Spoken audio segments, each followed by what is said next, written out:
বিভিন্ন সামাজিক কর্মকাণ্ডে বিশেষ অবদানের স্বীকৃতিস্বরূপ 5 তরুণকে পুরস্কৃত করল চট্টগ্রাম মেহেদীবাগ এলাকার চসিকের প্যানেল মেয়র ও বাগমুনিরা ওয়ার্ড কাউন্সিলর মোহাম্মদ গিয়াসউদ্দিন।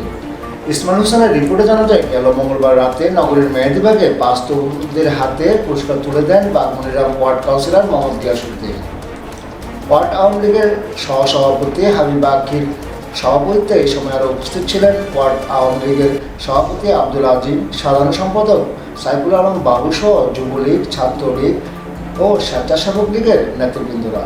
শিক্ষা, খেলাধুলা ও সামাজিকতার জন্য এই তারুণের পুরস্কার পেয়েছেন এস.এম. সিরাজ, অ্যাডভোকেট আরমান, মোহাম্মদ ইসমাইল, আইনুল কবির, জিতু, ফরহাদ শাহরুখ।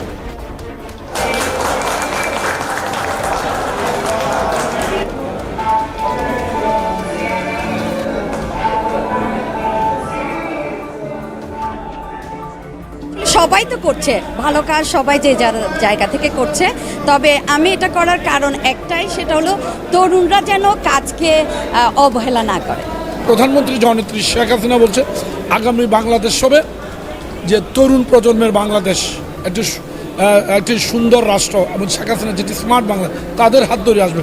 আমার দলের অসংখ্য নেতাকর্মী আছে বা আমি এখানে নেতৃত্ব দিচ্ছি, তাদেরকে এই প্রেরণা যোগাবে আমি মনে করি।